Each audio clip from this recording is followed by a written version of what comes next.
아멘. 우리 신실하신 하나님께 박수로 영광 돌리시겠습니다. 오늘도 귀한 찬양 감사드립니다. 저희들도 찬양하면서 준비한 예물 봉헌하겠습니다. 찬송가 249장입니다.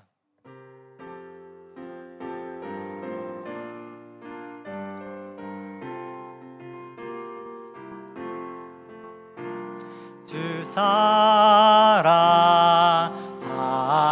자다 찬송할 때에 그 보좌 앞에 둘러서 그 보좌 앞에 둘러서 큰 영광 돌리세 큰 영광 돌리세 저 밝고도 묘한 시온성 향하여 가세 내 주의 찬란한 성에 찬송하며 올라가세 주 믿지 않는 자 다 찬송 못하나 하나님 자녀 된 자들 하나님 자녀 된 자들 그 기쁨 전하세 그 기쁨 전하세 저 밝고도 묘한 시온성 향하여 가세 내 주의 찬란한 성에 찬송하며 올라가세 저 하늘 황금길 나 올라갈 때에 시온 성 언덕 위에서 시온 성 언덕 위에서 수많은 천사들 날 인도하리라 저 밝고도 묘한 시온성 향하여 가세 내 주의 찬란한 성에 찬송하며 올라가세 내 눈물 다 씻고 내 찬송 부르리 저 임마누엘 주 앞에 저 임마누엘 주 앞에 나 영광 누리리 나 영광 누리리 저 밝고도 묘한 시온성 향하여 가세 내 주의 찬란한 성에 찬송하며 올라가세 최고의 하나님께 최선을 드리는 삶을 위하여 오늘도 주님 앞에 나올 때 귀한 예물 준비하여 드리게 하시니 감사합니다. 이 물질이 드려지는 곳곳마다에 주의 뜻이 이루어지고 이 물질이 사용되는 곳곳에서 우리가 물질로 인하여 물질을 위하여 사는 자들이 아니라 주를 위하여 주로 말미암아 주님 안에서 살아가는 자임이 고백될 때에 하나님의 나라가 하나님의 영광이 저들 가운데 나타나게 하옵소서. 약속 있는 예물로 또 소원 담긴 제물로 주 앞에 드린 손길 기억하여 주셔서 하나님이 자기를 찾는 이들에게 상 주시는 이심을 세상의 삶으로 증거하도록 주님이 지켜주시고 주님이 복을 주시고 주님이 도와 주옵소서. 예수님의 귀하신 이름으로 기도드립니다. 아멘. 이 아침 우리에게 주신 하나님의 말씀은 이사야서 6장 1절에서 5절까지의 말씀입니다.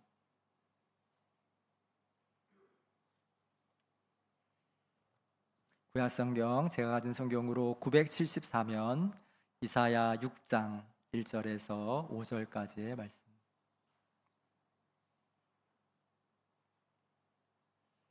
이사야 6장 1절에서 5절까지 우리 다 같이 한 목소리로 합독하시겠습니다. 우시야 왕이 죽던 해에 내가 본즉 주께서 높이 들린 보좌에 앉으셨는데 그의 옷자락은 성전에 가득하였고 스랍들이 모시고 섰는데 각기 6날개가 있어 그 둘로는 자기의 얼굴을 가리었고 그 둘로는 자기의 발을 가리었고 그 둘로는 날며 서로 불러 이르되 거룩하다 거룩하다 거룩하다 만군의 여호와여 그의 영광이 온 땅에 충만하도다 하더라.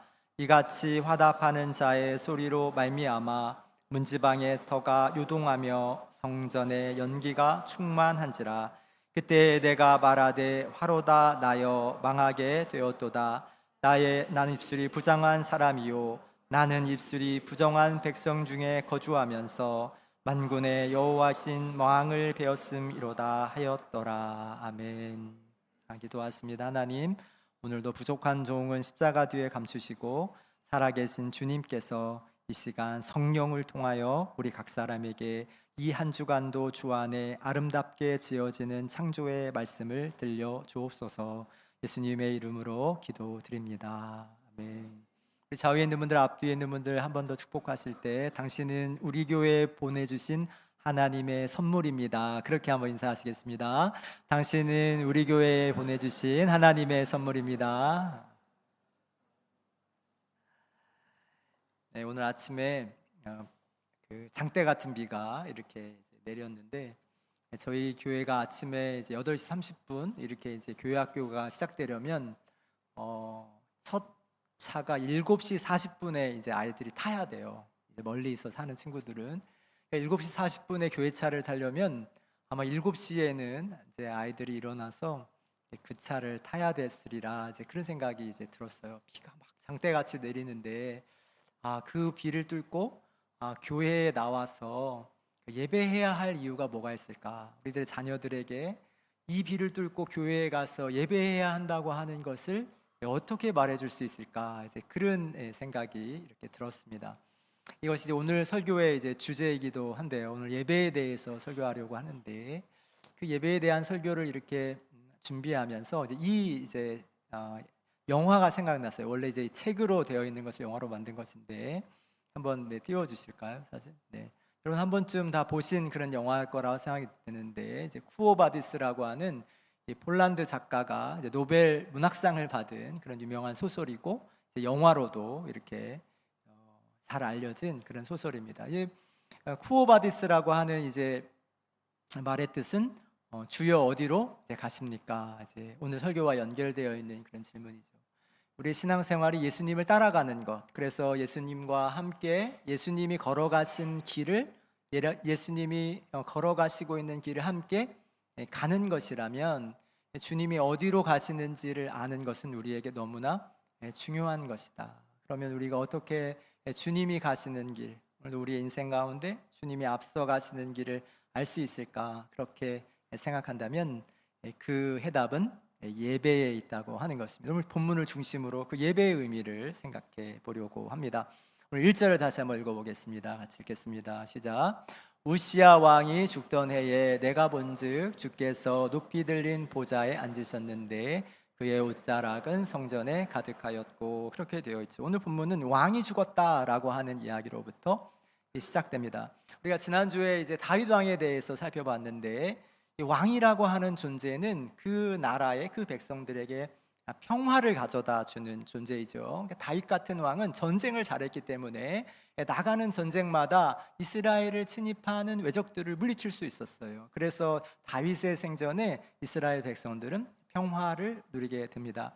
또 다윗은 의로운 왕이었기 때문에 그 땅에 정의가 실현되기 위해서 법과 질서를 세우는 거죠. 당시의 왕은 입법의 책임자이고 행정의 책임자이고 사법의 책임자였기 때문에 정의롭고 공의로운 왕을 갖는다고 하는 것은 백성들이 공의와 정의 가운데 살아간다고 하는 그런 아주 행복한 삶의 조건이 되는 거죠. 우리가 이 미얀마 살면서 참 답답한 거 하나 가운데 하나는 법도 정의가 없고 정부도 정의가 없고 법원도 정의가 없다고 하는 거죠. 그러면 어떤 결과가 오는가 우리가 살면서 경험하는 현실입니다. 그런데 오늘 본문을 보면 그 왕이 죽었다 그렇게 되어 있는 거예요. 그러면 이 백성들이 이 삶의 조건과 환경이 왕이 가져다 주는 행복과 왕이 가져다 주는 평화를 누릴 수 없는 상태가 되었다라고 하는 것을 생각할 수 있습니다. 이것을 오늘 우리의 삶에 적용하면 오늘 우리가 왕처럼 생각하는 것이 뭐가 있을까? 그렇게 생각해 봤어요. 세상에 있는 많은 사람들은 돈이 행복과 평화를 가져다 주는 왕이다 그렇게 생각할 수 있겠습니다. 또 어떤 분들은 건강이다, 인생에 우리를 행복하게 하고 우리를 평안하게 하는 것은 우리의 삶에 질병을 모르게 하는 튼튼한 건강이다 그렇게 생각할 수도 있고, 우리의 아내나 우리의 남편이 우리의 가족과 또 우리의 자녀들이 왕처럼 나에게 행복과 평안을 가져다 준다 그렇게 생각할 수 있습니다. 그런데 그 왕이 오늘 죽던 해에, 오늘 그 왕이 우리의 인생에 사라지던 해와 같이 우리를 지키던 돈, 우리가 그렇게 행복이라고 생각했던 건강, 우리를 그렇게 기쁘게 해줬던 우리의 자녀와 가족이 없어지는 그런 상황을 우리가 맞이하게 된다고 하는 거예요. 뿐만 아니라 오늘 이 이사야서의 역사적인 배경은 아시리아라고 하는 큰 나라의 침공을 받게 되는 그런 시대입니다. 제가 지도를 준비했는데요. 아시리아 하는 나라는 여러분들 이렇게 빨간색 이렇게 점선이 이렇게 크게 서 있는, 그러니까 이게 지금 근동의 지도인데, 지금으로 말하면 맨 오른쪽이 이라크고, 그다음에 시리아, 터키, 시리아, 요르단 이렇게 이제 순서대로 맨 오른쪽에는 이란이네요. 이란, 이라크, 터키, 시리아, 요르단 이런 구조로 되어 있습니다. 그 요르단 아래에 이스라엘이 있죠. 굉장히 작은 나라죠. 근데 이 아시리아라고 하는 큰 나라가 이제 서쪽으로 군대를 보내면서 이제 시리아를 무너뜨리게 되고, 그 다음에 요르단을 무너뜨리게 되고, 북이스라엘을 무너뜨리고, 이제 남쪽으로 이렇게 군대를 파견하는 그런 역사적인 이 환경 아래에 이사야가 예언을 시작하게 되는 것입니다. 왕이 죽고 큰 나라의 군대가 자기네 나라를 향해서 진군하고 있는 위기의 상황에서 이제 이사야가 어떻게 이 예배를 통해서 이 나라가 구원을 경험하는가라고 하는 것을 이사야서 전체에서 설명하고 있습니다.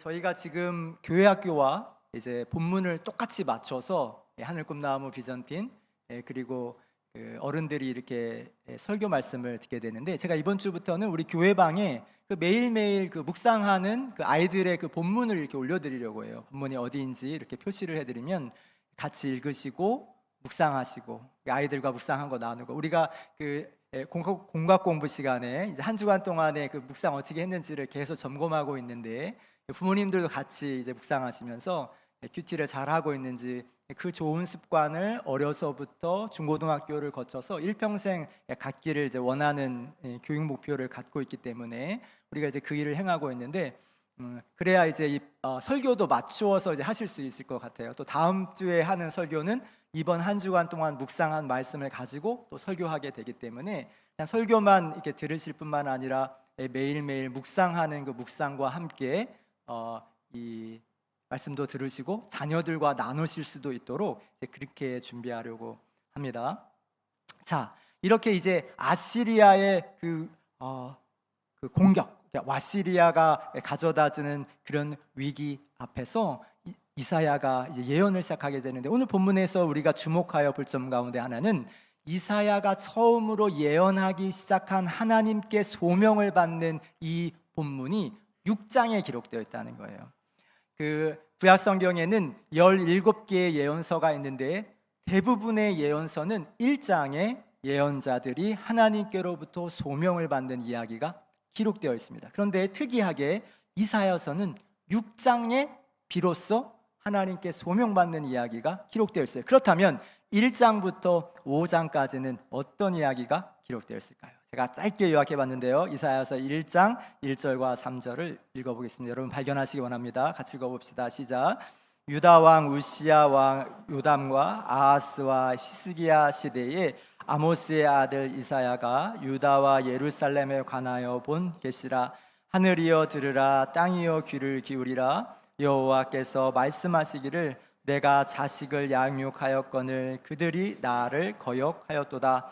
소는 그 임자를 알고 나귀는 그 주유의 구유를 알건만은 이스라엘은 알지 못하고 나의 백성은 깨닫지 못하는도다 하셨도다. 주인을 알아보지 못하는 소와 같이, 부모를 거역하는 자식과 같이 이스라엘이 하나님의 법도와 하나님의 윤리와 하나님과의 약속을 잊어버렸다고 하는 거예요. 두 번째, 이사야 1장 21절과 22절은 이렇게 기록하고 있습니다. 같이요. 시작. 신실하던 성읍이 어찌하여 창기가 되었는고 정의가 거기에 충만하였고 공의가 그 가운데 거하였더니 이제는 살인자들 뿐이라. 내 은과 찌꺼기가 되었고 내 포도주에는 물이 섞였도다. 정의와 공의가 사라진, 하나님의 정직이 없는 시대를 고발하는 것이 1장부터 5장까지 기록되어 있습니다. 이 이야기를 읽으면 하나님이 아시리아를 통해서 이스라엘의 죄에 대하여 책망하신다고 하는 것을 우리가 발견하게 됩니다. 그러니까 이 이사야서의 출발점은 이스라엘 백성들이 그 평화와 그 행복을 잃어버리는 이유를 그들이 그들의 주인 대신 그들의 아버지가 되시는, 그들의 법의 수여자와 법의 심판자가 되시는 하나님을 잃어버렸기 때문이라고 하는 거예요. 우리는 하나님의 법을 따라 살아가는 사람들입니다. 아무리 인간이 기술과 아무리 좋은 제도와 아무리 명망 있는 그런 학문을 발전시킨다고 할지라도 우리는 하나님이 지으신 법을 따라 살아가는 자들이라고 하는 거예요. 제가 마음에 이렇게 새기고 있는 그런 이야기 가운데 하나는 김동호 목사님 이제 조카 이야기죠. 제가 뭐 여러 번 설교 때 얘기했던 것 같은데 조카 친척 얘기입니다. 제가 이제 정확하게 기억은 안 나는데 근데 내용은 분명해요. 그게 뭐냐면 그 아이가 한 6살, 7살 이렇게 되었을 때 그 슈퍼맨 영화를 보고 그 슈퍼맨 옷을 입은 다음에 2층 테라스에서 뛰어내립니다. 어떻게 되겠어요? 아이가 아무리 슈퍼맨 옷을 입고 있다 할지라도 슈퍼맨처럼 사람이 날 수는 없죠. 제가 뭘 말씀드리려고 하면 인간이 아무리 제도와 아무리 훌륭한 기술과 아무리 훌륭한 학문의 옷을 입고 살아간다 할지라도 하나님이 세상을 만드시고 움직여 가시는 법을 거슬려 살 수는 없다고 하는 거예요. 그러니까 이사야서는 1장부터 5장까지 읽어보면 이스라엘 백성들이 다윗 왕이 주셨던, 다윗 왕에게 주시고 이루셨던 그 평화와 그 행복을 잃어버리는 것은 다윗이 지키고 다윗이 간직하고 세우려고 이루려고 애썼던 하나님의 법과 하나님의 질서와 하나님의 통치를 잃어버렸기 때문이라고 하는 것입니다. 이사야 5장 7절을 한번 읽어볼게요. 같이 읽읍시다. 시작. 무릇 만군의 여호와의 포도원은 이스라엘 족속이요 그가 기뻐하시는 나무는 유다 사람이라. 그들에게 정의를 바라셨더니 도리어 포악이요 그들에게 공의를 바라셨더니 도리어 부르짖음이었도다. 그렇다면 어떻게 이 탄식 속에, 이 심판 가운데, 이 위기 가운데 인생이 구원함을 얻을 수 있을까요? 그것이 바로 오늘 저와 여러분이 드리는 예배의 이유입니다. 오늘 비가 오고 오늘 바람이 불고 우리 어떤 일이 있어도 우리가 주님 앞에 나와서 예배할 이유는 이 예배 속에서 우리가 하나님의 구원을 경험할 수 있기 때문이에요. 어떻게 경험하게 되는 걸까요? 이사야 6장 2절부터 3절까지 읽어봅시다. 시작. 스랍들이 모시고 섰는데 각기 6날개가 있어 그들로는 자기의 얼굴을 가리었고 그 둘로는 자기의 발을 가리었고 그 둘로는 날며 서로 불러 이르되 거룩하다 거룩하다 거룩하다 만군의 여호와여 그의 영광이 온 땅에 충만하도다. 우리가 만군의 여호와 앞에 서는 것, 만군의 여호와의 임재 아래 있는 것, 거기에서 우리의 삶이, 우리의 인생이, 우리가 살아가는 세상이 변화된다고 하는 거예요. 이 이사야서로부터 요한계시록의 그 모든 본문 그 자리마다, 예배의 자리마다 우리에게 선포해 주는 것은 우리가 거룩하신 하나님의 임재 앞에 서는 것이 인간의 구원이라고 하는 거예요. 오늘도 여러분 세상을 생각해 보세요. 오늘도 전쟁의 소식이 있고, 정치의 문제가 있고, 경제의 문제가 있고, 교육의 문제, 우리 인생에 그런 여러 가지 문제가 있습니다. 목사님, 예배한다고 세상의 전쟁의 문제가 해결됩니까? 예배한다고 정치의 문제가 해결됩니까? 여러분이 예배 마치시고 오늘 저 본당문을 나가실 때에 여러분의 경제적 문제, 기업의 문제, 자녀의 문제가 해결됩니까? 그렇게 저에게 물으신다면 맞아요, 성도님. 여러분이 이 예배를 마치시고 저 문을 나갈 때에 세상의 전쟁이 그치고 세상의 정치 문제가 해결되고 세상의 먹고 사는 문제가 다 해결되지는 않지만은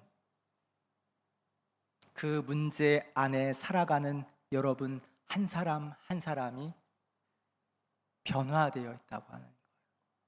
문제를 해결하고 그 문제 가운데 하나님의 역사를 이루어야 하는 저와 여러분의 인생이 달라져 있다고 하는 거예요.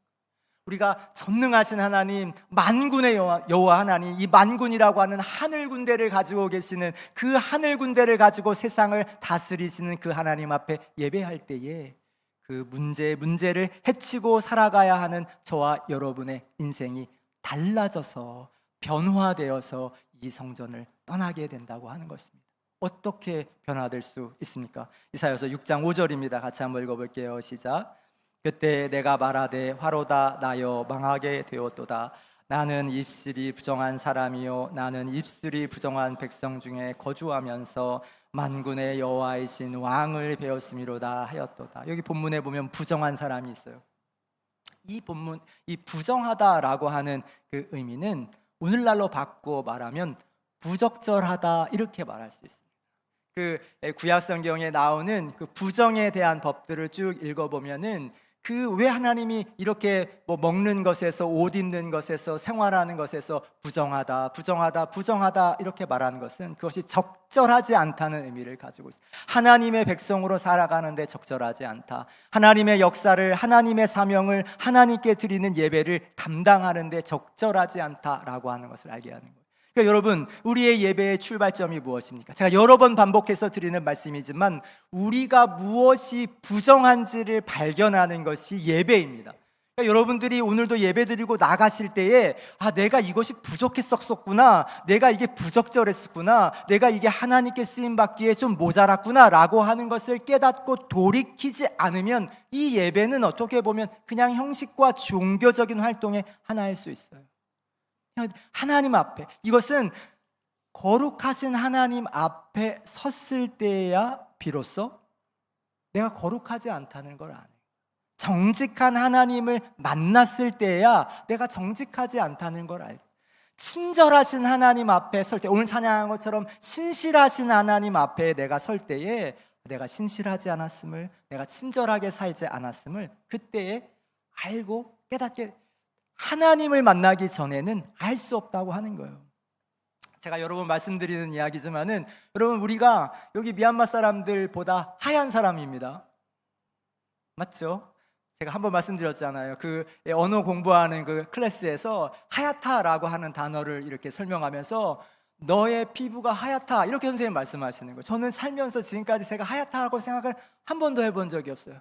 저는 노란 사람, 난 황인종이니까 난 노랗다, 나는 노란 사람인데, 그렇게 말했더니 아니라는 거예요. 선생님이 너는 하얗다는 거예요. 왜요? 본인이 까마니까.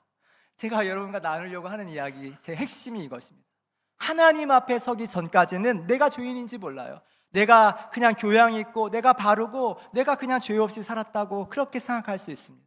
그러나 만군의 여호와 앞에 거룩하고 거룩하고 거룩하신 하나님 앞에 설 때에 내가 부족하고 부적절하고 부정한 자라고 하는 것을 깨달아 알게 된다는 거예요. 그런데 예배는 그냥 내가 부족한 것을 아는 것에서 끝나는 것이 아닙니다. 6절과 7절을 읽어봅시다. 시작.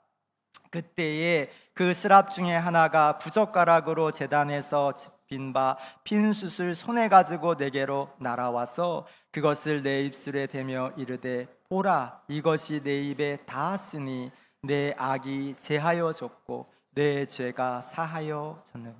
여러분, 제단의 불이라고 하는 것이 무엇입니까? 제단에 핀 숯불이라고 하는 것이 어떤 의미입니까? 제가 사진을 준비했는데요. 이스라엘 백성들이 제사하는 성전을 이렇게 단면도로 보이는 거죠. 그래서 성전 앞들에서 이제 제물을 가지고 와서 제물에게 안수하고 제물에게 죄를 전가시킨 다음에 제물을 잡습니다. 그리고 그 죄의 용서함의 표시로 제단에 올라가서, 여러분 오른쪽에 그 불 보이시죠? 거기에 제물을 태우는 것입니다. 그러니까 이 숯불은 소멸하는 불입니다. 죄를 태우고 죄를 없게 하는 불입니다. 여러분 잘 보세요.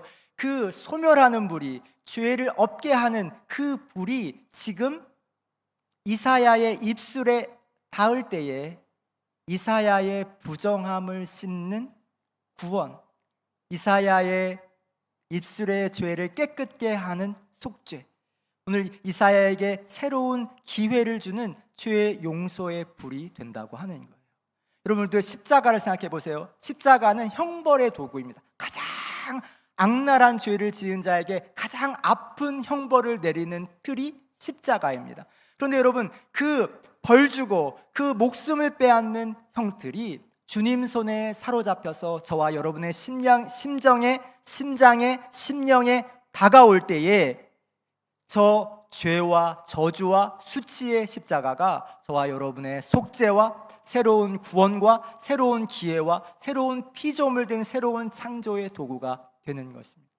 여러분, 예배는 오늘 우리가 예수 그리스도 앞에서 우리의 죄를 고백하며 저 십자가를 의지하며 기도할 때에 하나님이 우리를 새롭게 하시는, 하나님이 우리에게 새로운 기회를 주시는, 새로운 생명을 주시는 놀라운 변화의 자리라고 하는 거예요. 이사야는 이 본문, 이 사건을 통해 깨닫습니다.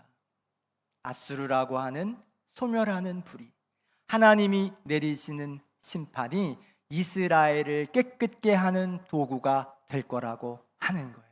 여러분, 이것을 여러분의 삶에 적용하면 오늘 여러분의 삶에 전쟁에 대한 그런 문제가 있습니까? 오늘 여러분의 경제에 대한 문제, 정치에 대한 문제, 여러분의 미래에 대한 문제, 그 문제가 예배하는 이 자리에서 하나님께서 여러분을 새롭게 하시는 도구로 변화된다고 하는, 여러분을 소멸하는 그 불이 여러분을 정결하게 하고 여러분을 적절하게 하나님의 손에 사로잡혀 사용되고 살아가 역사를 만드는 그 사람으로 변화시키는 변화의 불이 된다고 하는 거예요. 그래서 여러분, 문제는 그대로 있을지 모르지만 그 문제에 맞서고 그 문제를 해결하며 살아가는 저와 여러분이 변화되어 있는, 변화되는 것, 그것이 예배라고 하는 것입니다. 오늘 이 본문에서 이사야가 어떻게 변화되는지를 8절에서 읽어보겠습니다. 같이 읽읍시다. 시작.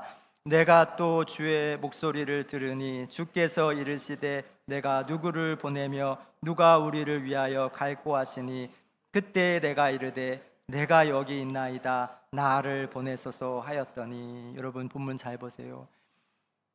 이사야가 하나님이 하시는 일에 참여하기로 결심합니다. 저는 이 본문을 이렇게 위하여, 설교를 위하여 이렇게 생각할 때에, 야, 이사야가 대단하다, 이렇게 하나님이 그 죄를 용서해 주시는 그 제단 숯불에 닿으니까, 야, 이스라엘 백성들 그 하나님 잊어버리고 하나님 말씀 안 듣고 그렇게 살아가는 자들에게 가겠다고 그렇게 결단하는구나, 그렇게 생각했어요. 그런데 이사야가 위대하기 때문에 가는 것이 아니라 예배함으로 하나님을 만난 자들을 하나님이 보내신다고 하는 것을 발견하게 됩니다. 하나님을 만난 사람, 하나님의 은혜를 경험한 사람, 하나님이 나의 부적절함을 적절함으로 변화시키는 은혜를 경험한 사람은 하나님이 하시는 일에 참여하고 싶은 마음이 들도록 하나님이 은혜를 베푸신다고 하는 것입니다.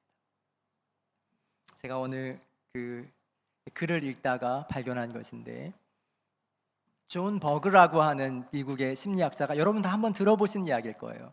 어떤 실험을 하냐면 학생들을 이렇게 60명을 모아놓고 A반, B반을 나누어서 이 A반에 있는 친구들에게는 문장 30개를 만들 때 그냥 뭐 자연적인 그런 언어들을 이렇게 30개 이렇게 만들도록, 그러니까 그 제시하는 단어 5개 중에 4개를 선택해서 문장을 30개를 만드는 그런 이제 일을 시킵니다. 그리고 이제 B반에 있는 이 30명의 친구들에게는 어떤 제시어를 주냐면 노인과 관련되어 있는 그런 제시어를 주는 거예요. 은퇴, 연금, 뭐 치매, 뭐 장례식, 뭐 그런 돌봄, 이런 이제 단어를, 제시어를 주고 문장 30개를 똑같이 이제 같은 시간에 만드는 것입니다. 그래서 진짜 실험은 30개의 문장을 완성한 다음에 강의실로부터 엘리베이터까지 가는 그 10m의 거리를 걸어가는 걸음의 속도를 재는 거예요. 놀라운 것은 그냥 일반적 보통의 제시어를 가지고 문장 30개를 만들고 걸어간 친구들은 평균 17.13초에 10m를 걸어갔는데, 이 노인과 관련되어 있는 이 문장을 기록한 친구들은 8.2초에 걸어가게 되었다고 하는 거예요. 또 다른 시험에서는 이렇게 실험을 하는 것입니다. 성공에 관련되어 있는 그런 그 단어들, 뭐 성취하다, 뭐 마스터하다, 뭐 이기다, 이런 단어들을 제시어를 가지고 문장 30개를 만들게 하고, 그 다음에 이 친구들은 보통의 단어들로 이렇게 하는 겁니다. 이 친구들에게는 10칸짜리 10칸, 100개의 알파벳을 가지고 단어를 찾아내는 그런 인지 실험을 했는데, 성공에 관련된 단어로 문장을 만든 친구들은 10개의 그 단어를 찾은 반면에 그냥 일반의 단어를 가지고 문장을 만든 친구들은 7개의 단어를 평균 찾게 되었다, 그렇게 말한. 제가 이것을 읽으면서 오늘 본문과 연결되어서 하나님을 만나면, 하나님께 드리는 예배를 드리면 우리가 세상에 있는 단어만 우리 마음속에 새기고 우리 마음에 사용해도 우리의 걸음걸이가 변하고 우리의 생각이 변화되는데, 전능하신 하나님, 만군의 하나님, 왕으로 온 세상을 지으신 이 하나님 앞에 예배하는 저와 여러분의 인생이 어떻게 변하지 않겠냐고 하는 거예요. 여러분이 오실 때의 발걸음과 다른 발걸음으로 나아갈 것이고, 오실 때의 여러분의 생각과 다른 생각으로 나가고, 오늘 여러분이 예배를 드리러 오실 때에 가졌던 인생과 문제에 대한 태도와 다른 태도를 가지고 세상을 향하여 나아가게 한다. 누가 우리를 위하여 갈고, 이스라엘 백성들을 여전히 구원하시는, 그들에게 왕이 있건 없건, 그들에게 아시리아보다 더 큰 군대가 오는 문제가 있든지 없든지 그들 가운데 구원으로, 새롭게 하심으로, 새로운 창조로 임하시는 하나님의 일에 참여하는 자들로 변화되어 나아간다고 하는 것입니다. 오늘 쿠어바티스라고 하는 영화의 마지막 장면이 무엇입니까? 베드로의 순교죠. 베드로가 로마의 네로의 박해를 피해서 그 아비아 가도를 도망쳐 갈 때에 그 아침 햇살 가운데 그 로마로 걸어가시는 예수님을 만나요. 이 책의 제목과 같이 쿠어바스 도민의 주여 어디로 가십니까? 물을 때에 나는 내가 포기하고 온 로마의 백성들을 위하여 다시 로마로 간다. 그 이야기를 듣고 베드로의 인생이 어떻게 바뀝니까? 도망가던 길을 되돌려서 로마로 돌아가 십자가에서 순교하는 자가 되었다고 하는 거예요. 오늘 주님을 만나면, 주님께 예배하면 우리의 인생이 변화되는 줄 믿습니다. 오늘 문제는 그대로 있을지 모르지만 그 문제를 향하여 나아가는 저와 여러분의 생각과 태도와 믿음이 달라질 줄 믿습니다. 우리의 걸어가는 그 발걸음을 통하여 초대교회의 그 수많은 성도들이 따라갔던 그 길처럼 예수 그리스도를 따라가는 저와 여러분의 인생을 통해서 로마가 변화되어 하나님을 찬양하는 나라가 되었던 것처럼 이 죄악이 관영한 세상이 변화되어서 하나님의 나라, 하나님께 영광 돌리고 하나님을 위하여 살아가는 백성들로 변화되는 땅이 예배하는 저와 여러분을 통해 이루어질 줄로 믿습니다. 이번 한 주간 주님과 동행하는 여러분들이 아침에 일어나서 기도하든지 말씀을 읽든지 아니면 모여서 하나님을 찬양하든지 그 모든 자리에서 놀랍게 변화되는 변화의 역사가 있는 진정한 그리스도인들이 다 되시기를 주의 이름으로 축원합니다. 이 시간 우리 묵상하면서 우리 반주해 주시고 오늘 주신 말씀 가운데 여러분 마음에 부딪힌 것 한번 우리 기도하기 원합니다. 침묵으로 우리 조용히 반응합시다. 하나님, 여러분 무슨 말씀하셨습니까? 오늘 나를 보내소서, 나를 보내소서. 오늘 내가 부족한 사람입니다. 오늘 내게 십자가를 접촉시켜 주옵소서. 오늘 그 예수의 피가 오늘도 나의 심령과 삶의 영혼 가운데 떨어지게 하옵소서. 그렇게 변화되는 하나님의 사람이 되게 하여 주옵소서. 우리 주님 앞에 기도합시다.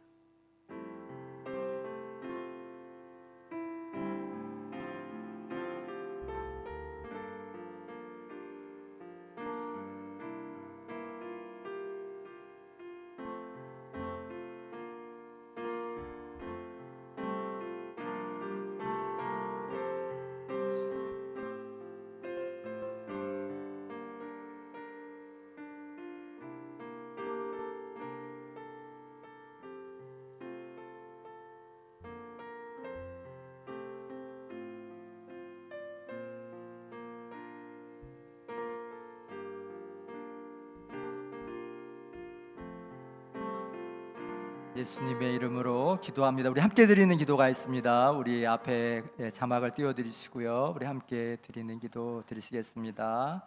힘들고 어려운 시절 가운데도 주님께 예배하게 하시니 감사합니다. 예배를 통하여 이 땅과 이 백성들을 불쌍히 여기시는 주님의 마음을 품게 하소서. 이 땅에 살게 하신 주님의 계획을 생각하게 하소서.